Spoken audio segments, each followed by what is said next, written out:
Hey, Andrew, thanks for joining me. It's, as I mentioned to you before, it's amazing to talk to you, having a relationship with you on, or seeing sort of the cool stuff you're doing on Gen Z Mafia and then reading some of your tweets and stuff like that. And one of the things that fascinates me the most about you is that you're actually not that far away from me in age. So I'm 19 years old. I think we're like a year or two apart. 22, yeah, a couple of years You're apart. 20 years. Yeah. So ish, you're working at a startup already and just balling out and doing all these cool things. And that's so interesting to me just because that's a different life path. And so one of the things that I like talking to people about on this podcast is what it means to disengage from this linear idea of college and then 9 to 5 job and then retirement. Right. Yeah. Yeah, thanks so much for having me on. I'm happy to talk about this stuff. Yeah, I can say a little bit about myself. I have a pretty typical story until the last few years, actually. So I was born and raised in Mesa, Arizona, which is just some town. It's not a town, it's a city. It's a pretty big city. It's a suburb of Phoenix, but nowhere special. I went to public school my whole life and was always in like the gifted kids programs. I was like the archetypal ADHD kid in class who couldn't shut up. Teachers would hit me on the back of the head with books and stuff. And Oh gosh. it's so I think a lot of people have this experience, especially a lot of people in tech have this experience, but definitely didn't know how to keep my mouth shut. Definitely couldn't stop myself from blurting out in class. Almost got put on meds, except my parents don't believe in meds. So that's great. But I feel like, sorry, this is totally a tangent now, but I feel like some more modern parents would have taken my teacher's recommendation and put me on Adderall in like first or second grade. I'm pretty glad that I wasn't put on Adderall in first or second grade because I don't deal with my ADHD with meds because I developed like better coping strategies, especially in college and in my early career. But anyway, sorry, that's a tangent. But Okay, the go point ahead. being that this is a pretty typical student archetype. I went to high school in downtown Mesa, where it was a primarily free and reduced lunch program, so pretty impoverished area of the city. I was in the minority as a white student. And at that point, really formed my core identity as somebody who wants to help others and who wants to use my gifts. I'm particularly good at engineering. I'm good at mathematics. I'm good at science and technology, or at least that's what I thought when I was in high school. And it's primarily my hypothesis still to this day, but we'll see. I formed this hypothesis this identity is I'm somebody who can use my talents as a builder in order to make systems that bring people out of these like particularly heartbreaking circumstances. I ended up being a leader on my high school robotics team where we did a lot of outreach at the school because of course there weren't that many like upper middle class white bright kids to be on the robotics team, which I think is the story of a lot of robotics teams. But in our case, it was actually like a really wonderful and beautiful thing where the robotics team was primarily women, primarily students who were on free and reduced lunch programs. And I consider myself very thankful for having had that experience because I think for a lot of people, they can grow up in bubbles that make them like, I don't know. Now we're talking about elitism, right? It's like you can get into these elite circles and elite bubbles where you start to look down on people for their life circumstances. And one of the things I obviously learned at a very young age was that like people's life circumstances are not very much a determinant of their like capability to be engineers or whatever. Mm-hmm. Anyway, so I graduated from high school and I was awarded this Arizona scholarship called the Flinn Scholarship, which essentially paid for me to go to college, but I had to stay in state. The scholarship's sort of commitment is that they are committed to a better Arizona. So I went to school at ASU and had college paid for and had the stipend on top that paid for like my housing and all that stuff. And after a couple of years, I decided now's the time to start getting some jobs. And I got an embedded systems internship. And then after the embedded systems internship, my friend or my acquaintance, I guess, Ryan Johnson, who's the CEO of Culdesac, posted that he's starting a new thing and he is interested in hiring some interns. So I reached out, and I don't know, Ryan works in a very curious and quick paced way. So somehow within a week and a half, I was flying out to San Francisco and interning at Culdesac, where I started work as a professional software engineer.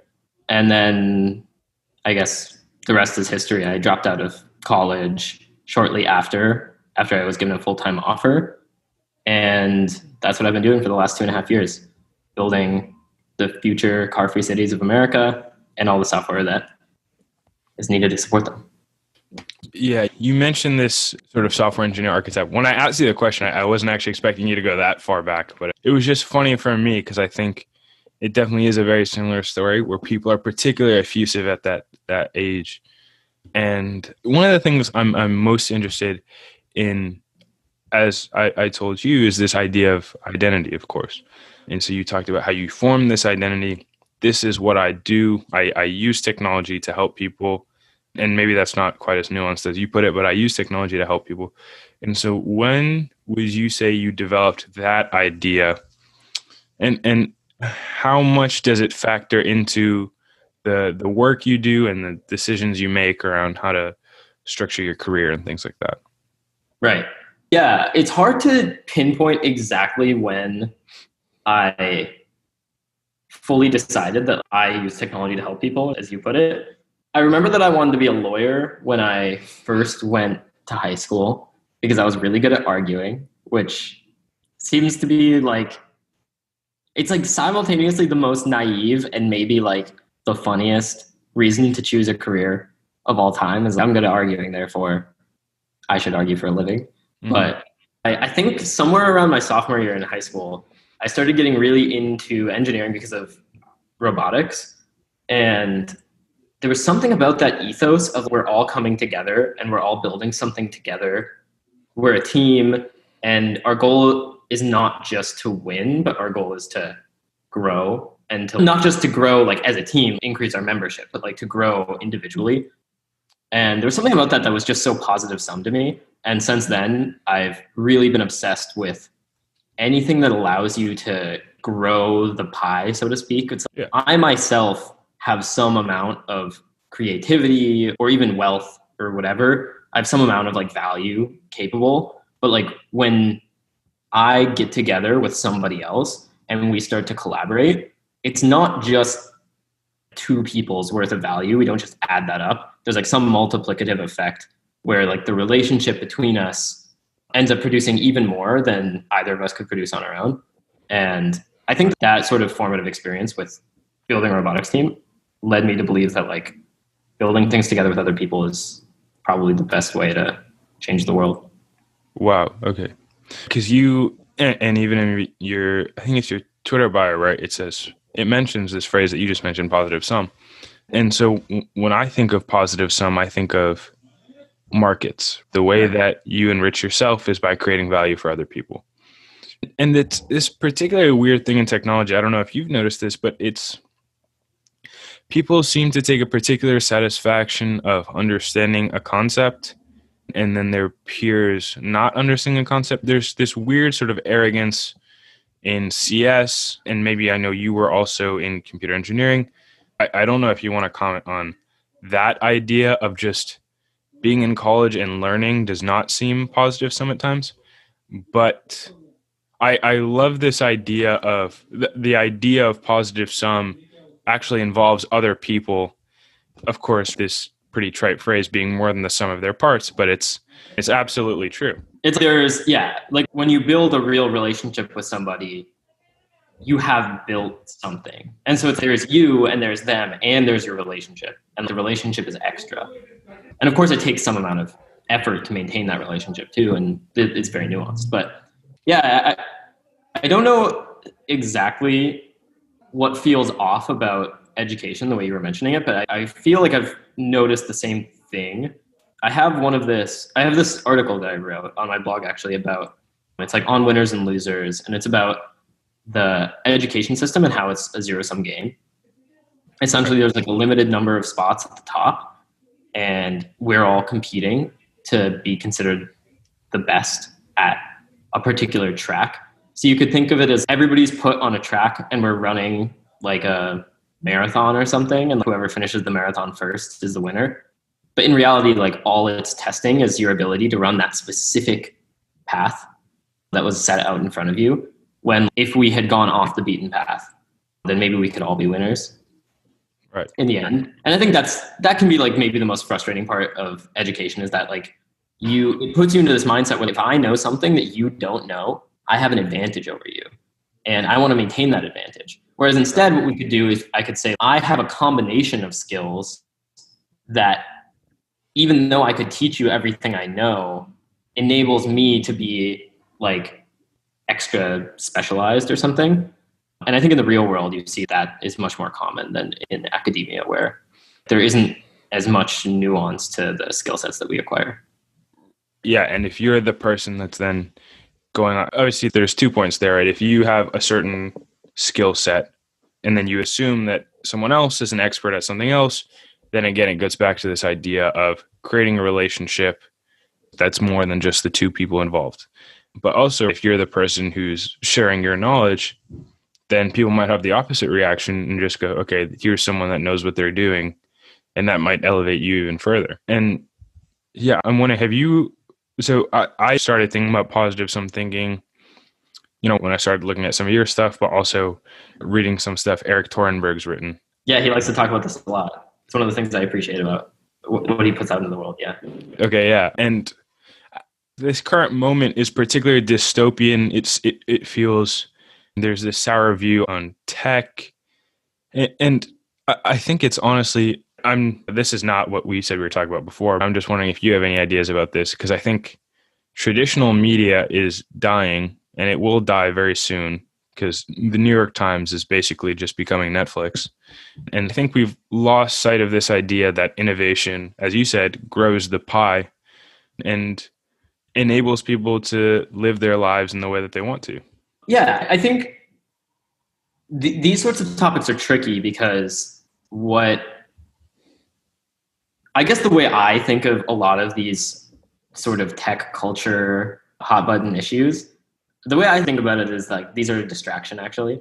Like if the media is going to die, it's going to die. And talking about whether it's going to die doesn't actually help us build better shit. It doesn't help us bring people out of poverty. It doesn't help us it doesn't even help us like build cool toys, if that's your goal with technological innovation as well. Like all it does is add this like negativity to the world for the purpose of saying, oh, I was right. Like I'm a good predictor of the future. And so the way I see it is media has a right to exist. It doesn't have a right to exist. It's like media is fighting to exist the way that we're all fighting to exist. Mm-hmm. And whether or not they succeed is like something that I don't have very much skin in that game. It doesn't really bother me. All that matters to me is are we collectively moving in the right direction? And I think you touched on something else there, which is we live in a dystopian time and people are not very trusting of tech. And I wonder a little bit maybe we're poor stewards of our own culture if people don't trust us.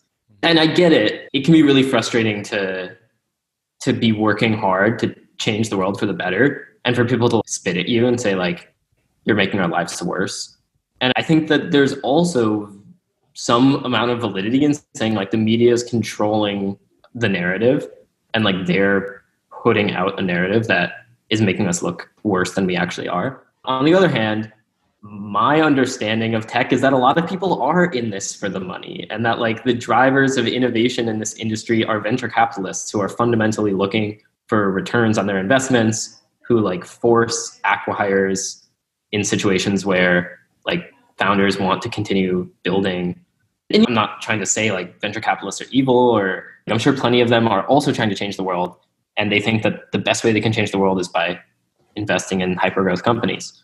I guess my point is that maybe we should do some introspection and say which parts of this industry are the parts that are worthy of distrust, and how can we do better to remedy that relationship with the public?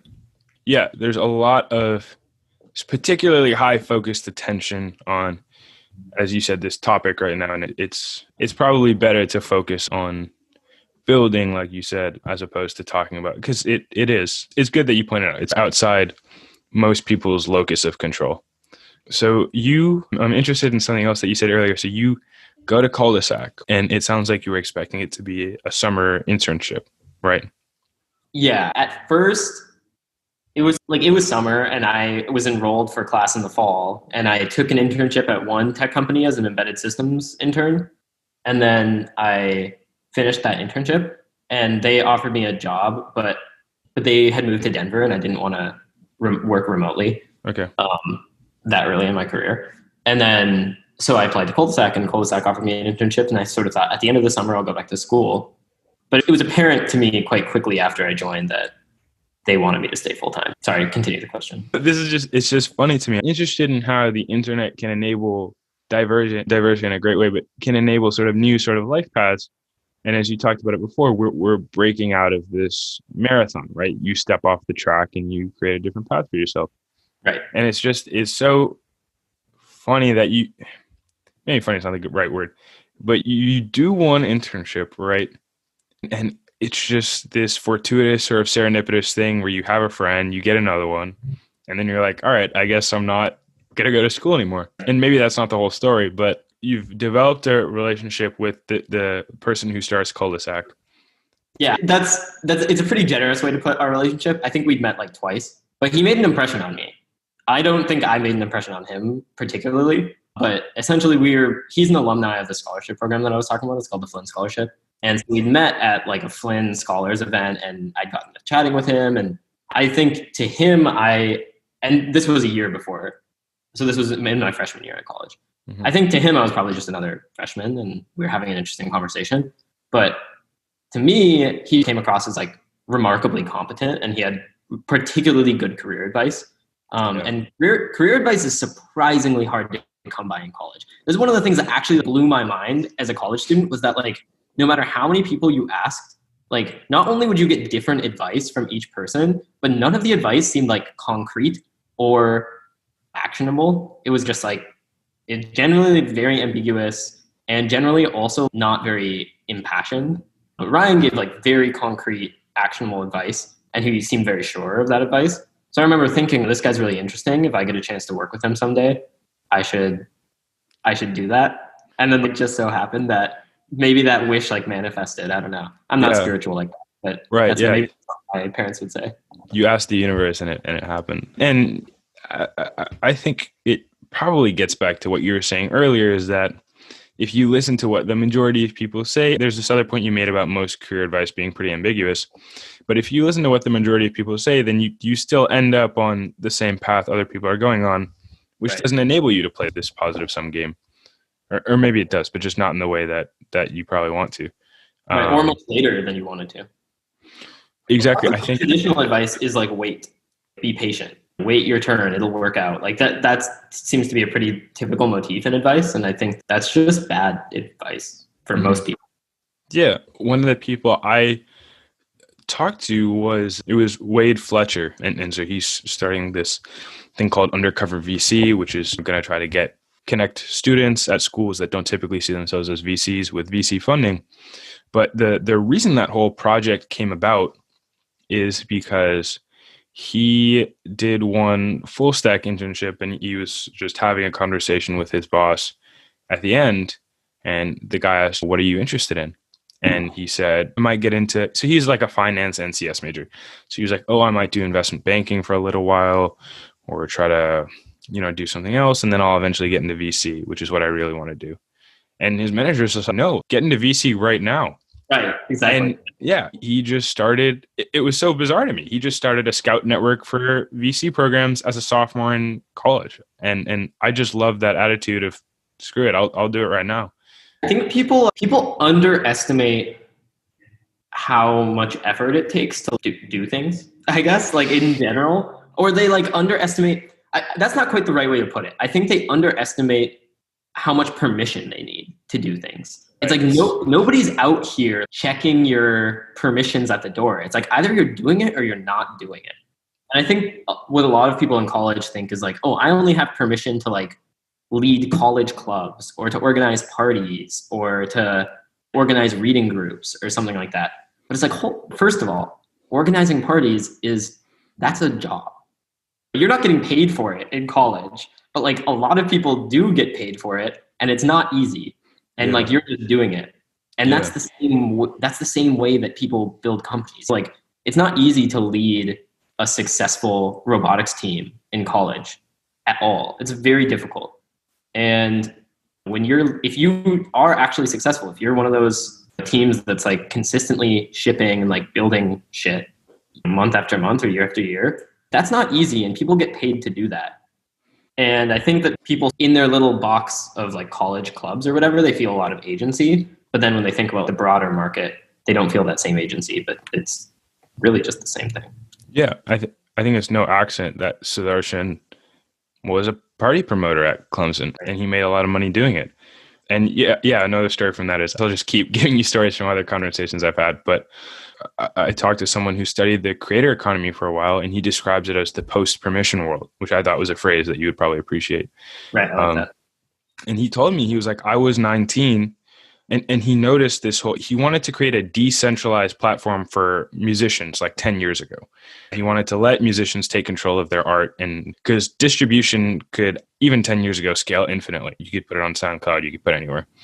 And so he was just writing about these trends he saw when he was my age. He was 19 years old.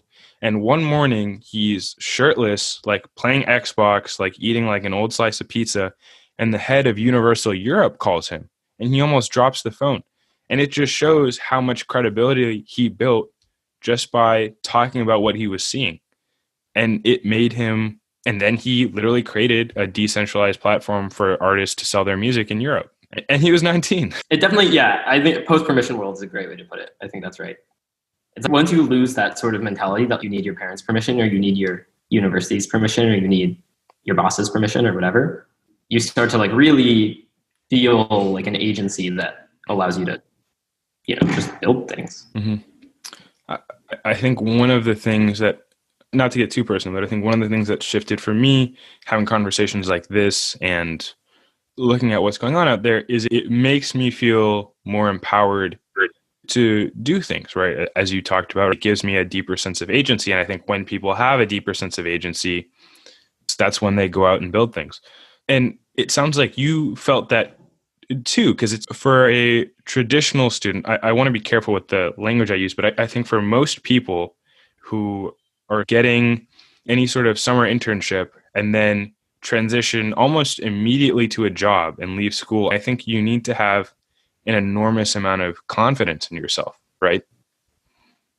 Yeah, I think confidence is true, but I also want to point out that I don't think I'm special. I think that I recognize that I'm smart, but like plenty of people are as smart as I am. And I think that having a level of confidence that you can succeed when you're given an opportunity to succeed is a baseline. Mm-hmm. You got to have that. It's not like this was a crazy risk that I had taken. I was given a job offer. The job offer was for a good salary in a field where there's a lot of growth opportunity and something that I love doing. I love coding. And so when you put all those things together and life comes to you and it says, here's an opportunity to do something you love, to make a living while doing it, and to have a lot of potential career opportunity coming out of that, I really think like you don't have to be a particularly risky person in order to take that. You just have to be confident enough to just to know that you're capable. Because school is actually riskier, in my opinion. Like if I had stuck it out another 2 years at university and then hoped to get a job as good as the one I can get now after 2 years of industry experience, that isn't guaranteed to pay off either. And I think it's just as risky. It's just that you have to be confident enough not to take the default action, which is to do nothing. Mm-hmm. Yeah, I think it's important to point that out. I obviously think you're a very intelligent person, and it's amazing to talk to you, but I think what we're talking about is choices, right? We're talking about taking actionable choices, and it all goes back to positive career advice. I think this is, as you mentioned, taking a bet on yourself over that small period of time was actually the less risky thing to do, as opposed to staying in school. You would have, I think, less leverage at that point of time, right? Because 22, right? People graduate college at 22. Yeah, like my friends right now, so admittedly, like a weird thing happened, which is that the entire country broke out into a pandemic, and that's not expected. But like my friends graduated in May. I mean, they graduated into the COVID pandemic, and they were having a hard time finding jobs. And they were having a hard time finding jobs even before COVID broke out. So I guess to those listening to the podcast that are in college, I would strongly consider the idea that like college is not a guarantee. And so if you do have a guarantee, like I had, then that's great. Believe in yourself. Mm-hmm. Yeah. I just told you no one listens to the podcast. I'll cut that moment out and send it to people so that they can have that advice. People will listen to the podcast in the future, Reggie. You have to believe in yourself. I know. No, yeah. I literally start every one of these. I'm like, yeah, no one listens to this, but I'm going to talk to you and we'll put it on the internet. But anyway, you go to Culdesac, and Culdesac is so interesting just because it's such a radical, it challenges us to think about a new way of living our lives. And what excited you the most about that opportunity? And yeah. What excited me about Culdesac was it was wildly ambitious. Like it was mind-blowingly ambitious, actually. I looked at this project, I'm like, wait, you guys want to build a city? Like, that's insane. And I talked to them about it, and I said, like, how are you going to do it? And they were remarkably effective at not just explaining the vision, but also at like showing actionable steps to achieving the vision, even from such an early time, 2.5 years ago. And at the end of that, I walked away and I said, I have to work with these people. If this is a team that can really change the world, and I want to see how that's done. And then, of course, building car-free cities, that's amazing, right? It's like, I went to college wanting to study nuclear engineering because I was like a big environmentalist and wanted to change the shape of energy in the world. Since then, I'm not confident that there's much room for nuclear energy in America, since that's a different conversation for another time. But I think a lot of people are against nuclear for poor reasons. But I think that reducing your carbon impact by having denser cities without car reliance is actually like a huge driver of not just like gains from trade and typical agglomeration effects that you would expect, which is like a pretty well-known result that's been studied a lot in urban economics, but also it like is better for the environment. Yeah. So it that's awesome that it came back to your central thesis of how do I use technology to help people, but also, right, how do I solve this problem? And this is one of these cases where it's, okay, how you, like, software is a very particular thing that you can do and you can use it to help people, but it's like, how do you leverage technology, all the technology that we have available to us, in order to build something this big, in order to potentially change urbanism in a country or in a state or whatever? Those questions were what really appealed to me when I first decided to join Culdesac. Yeah, and it's interesting that you point out software, right? One of the people I talked to was Rahul Rana, who he literally wrote a book about deep tech. And it gets to this Peter Thiel idea of his heuristic is if you subtract out all the screens in a room, how do you know you're not in 1970? And so to some extent, Culdesac is answering that question. That's true. Though I have some problems with that heuristic, but it's fine. You join this team. They give you this absolutely mind-boggling idea, but they're very well prepared, and it seems like they know what they're talking about. And so how do you think about, again, coming to this idea we've talked about, but how do you think about using your unique skill set to bring that vision into reality? Yeah, when I first joined, I was a child in terms of software engineering. So I didn't know very much, and the founders were taking a big bet on me, and I'm really appreciative for that. And I think that really what I was focused on was like, okay, my skill set is learning. Like I'm a quick learner and I don't need to be told twice, especially when it comes to technical stuff, though I sometimes do need to be told twice about showing up to podcasts on time. Different skill sets for different. Yeah. So I was thinking like, how can I accelerate my learning as fast as possible to start to provide real outsized impact for the amount that I'm getting paid and for the amount of time that is being invested in me. Mm-hmm. So I immediately just started like jamming on tutorials. And I think one of the things that I believe about learning software engineering is that if you can immerse yourself in software, then you're going to have a much easier time getting up to speed. Like the difference between somebody who spends like 5 hours a day devoted to learning compared to 1 hour a day devoted to learning is not 5x. It's like maybe 20 or 30 or 50x. It's like a truly insane exponential rate of growth. And at some point you hit limits where like you can't push your brain that hard. But until you hit that limit, just keep pushing, because in the early stages, the gains that you're getting are insane. What I would do is I would be going through like Django tutorials, learning like high productivity web framework in Python. And then I go through a Rails tutorial and learn a high productivity web framework in Ruby. At the same time, I'd be doing React classes on Udemy, and I'd be doing a little bit of React Native, though I'd push that off till later because it was slightly too much to be doing at once.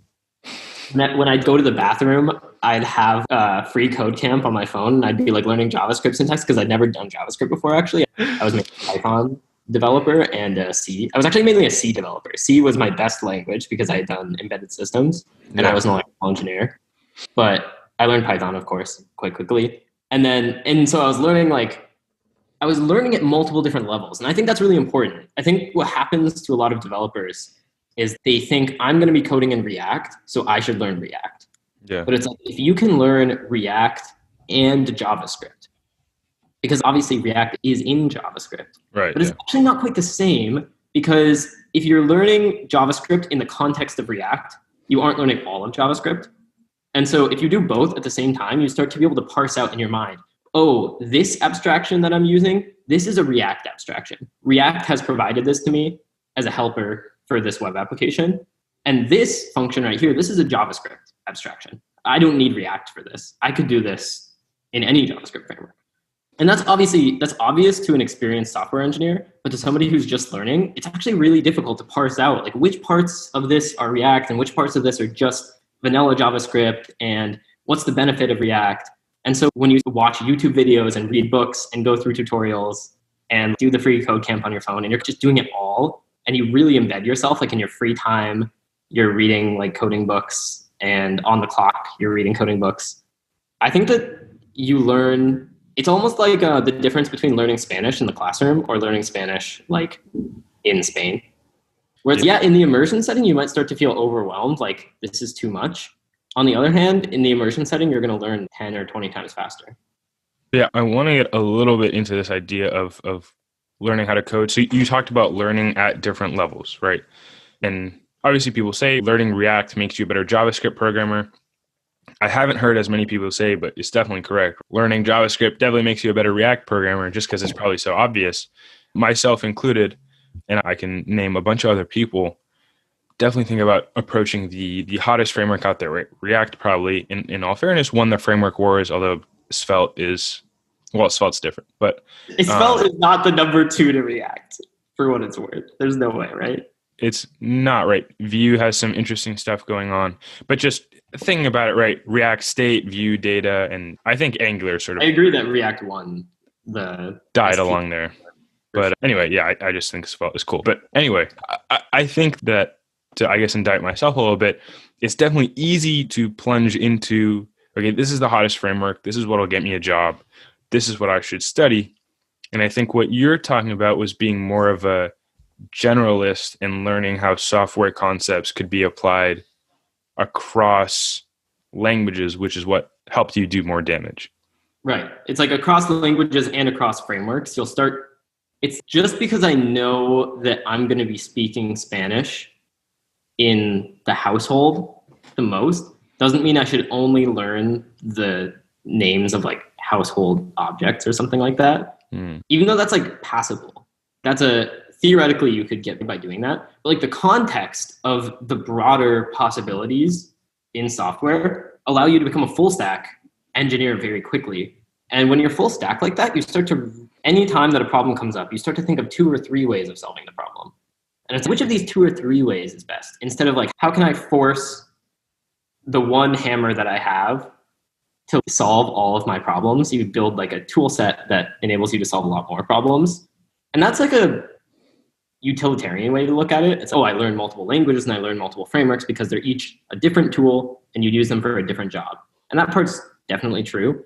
But I also think there's like an agglomeration effect, so to speak, or like gains from trade, so to speak, which is weird because it's just learning. But it's like if you approach these software problems from many different angles at the same time while learning, you actually learn in each of them faster, in my opinion. At least that's my experience. And so you're at Culdesac while this period of rapid, just immersive learning is going on? Okay. Yeah. And I guess this is me just trying to get advice for myself, but were you thinking about when you were doing that? There's obviously a phrase familiar to a lot of people that try to learn how to code, which is called tutorial hell, which is where you're just constantly doing tutorials without building anything.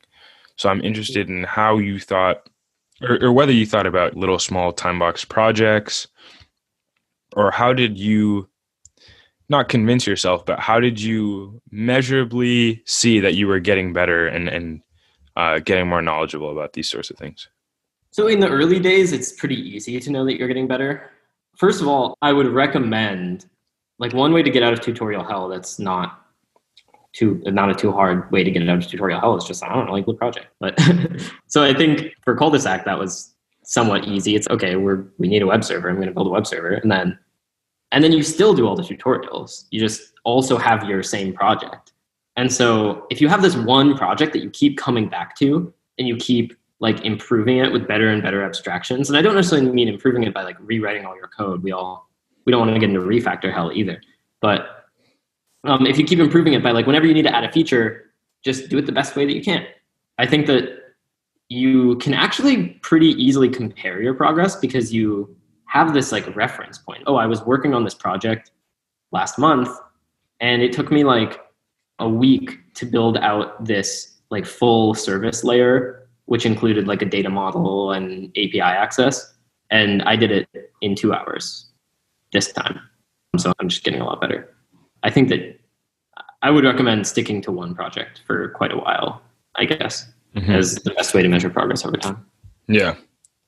Yeah, Paul Graham has some advice on his website too, which is just, if you want to learn how to code, just go to a startup and just try to absorb as much stuff as you can.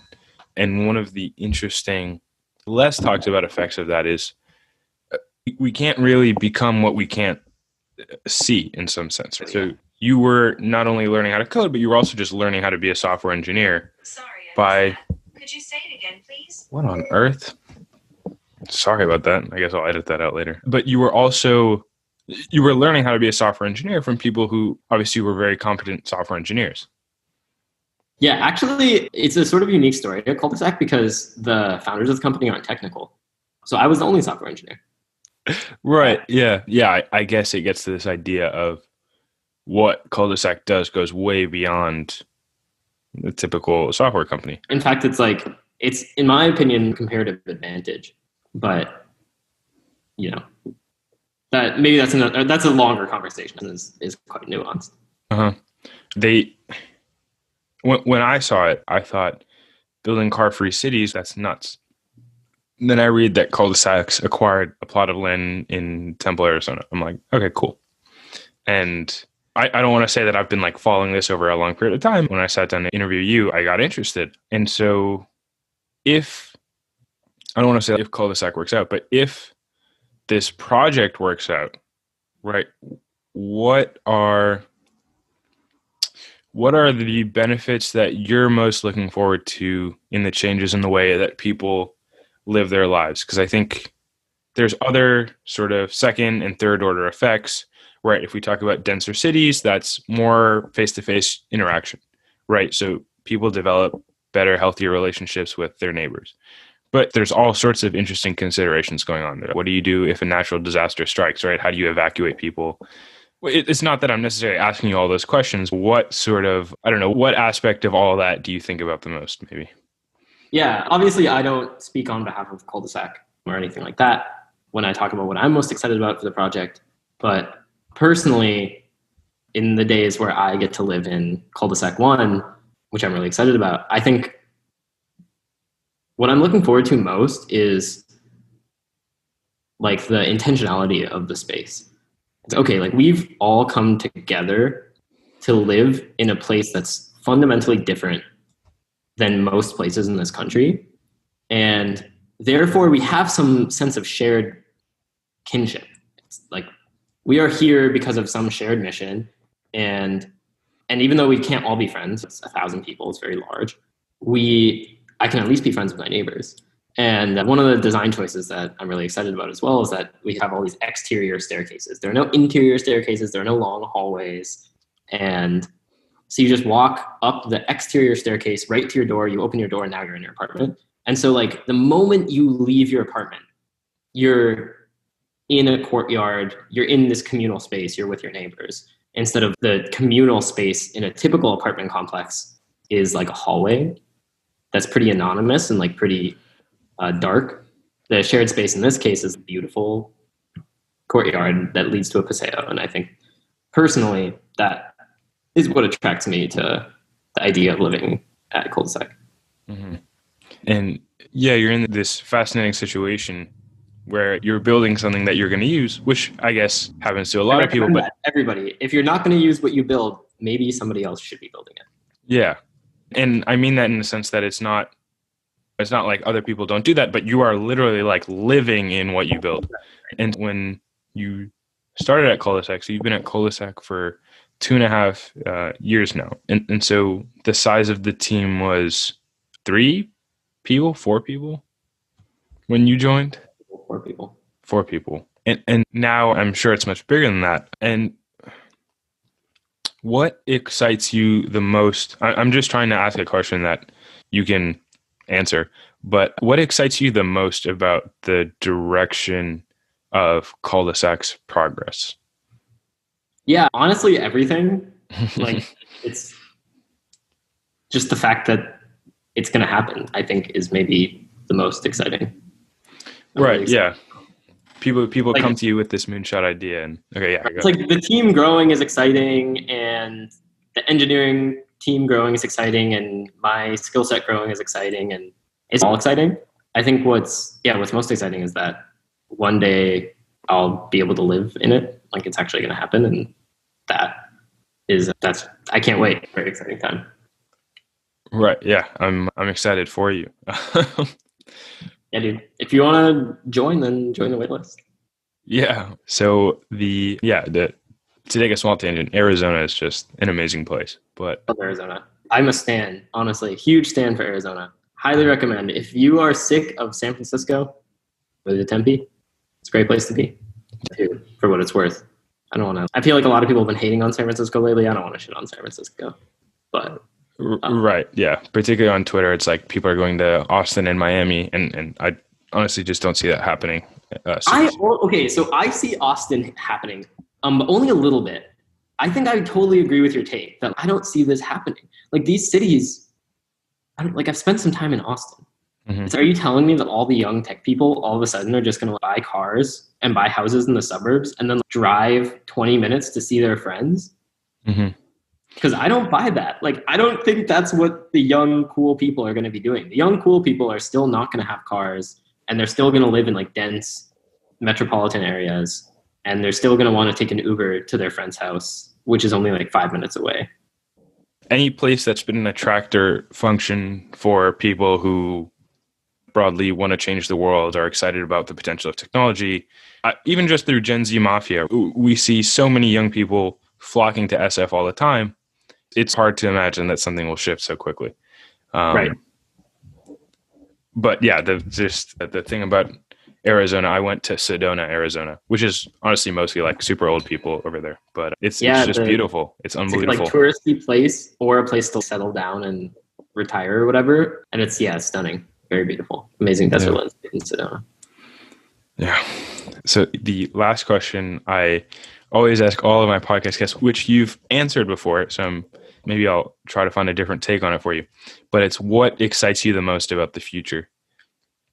Oh, yeah. It's a great question. Man, there's so much now. I'm stoked for the future. I think there's a long time during COVID where it's easy to get in your own head and to feel like this is never going to end. I'm trapped. But it's almost over. We are vaccinating people this week. Yep. And once it's over, okay, so in the short term, maybe I'll give like a short term, medium, long term answer here. In the short term, what I'm most excited about for the future is the massive parties I'm going to throw. I mean, like the Roaring 20s are, in my opinion, I'm manifesting that shit.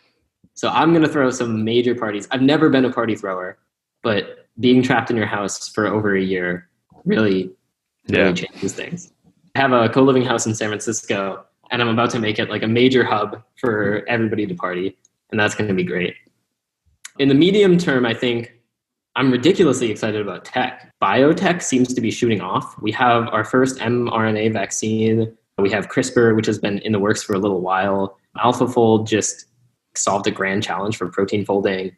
Like biotech seems like it's getting its heyday, and that is tremendously exciting for me. Remote work seems like it's heralding a new age of internet first, like social structures and internet first agglomeration effects. So if you thought about the gains from trade and the agglomeration effects due to cities, which are very well studied in urban economics from the past, which is like the more people that you have in cities, the more they can specialize, and essentially the better off we all are, because one plumber can service tens of thousands of people's houses instead of like each person needing to be their own plumber, which essentially is less efficient.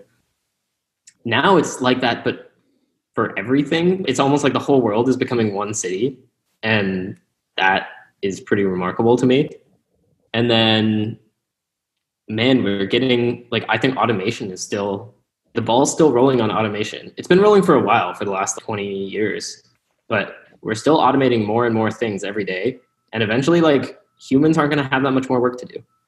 And I can't wait for that day. Like, I'm excited for the day when like humans can just make art and throw parties and fall in love. And I think that ultimately, like, those relationships, I think, are what life is about. And tech makes me really excited to enable people to commit even more to their relationships without having to spend all their time like doing backbreaking labor in the fields or something like that. Mm-hmm.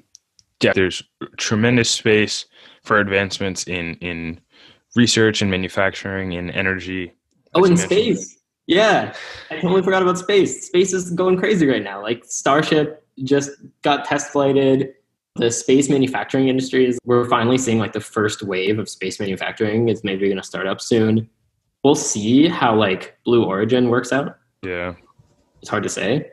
And the other thing that I just read about was China's fusion reactor is like entering a new stage of testing. So they're looking to double the highest temperature that they've ever recorded. And their previous highest temperature was like 180 million degrees or something. So they're going to get up to 360 million degrees. Yeah. And they're approaching the point where fusion would be net positive energy output. Yeah. As we talked about, nuclear is, I think there's remarkable hope for humans being able to live sustainably on Earth, which is so exciting. I also think, I don't know, I think it's easy to tune into the news and think, oh, things are negative. Like people are mad, people are angry, people are scared. But like in my life, I'm seeing like increasingly people seem aware of how important relationships are to them. They seem like increasingly aware of how important it is to build communities.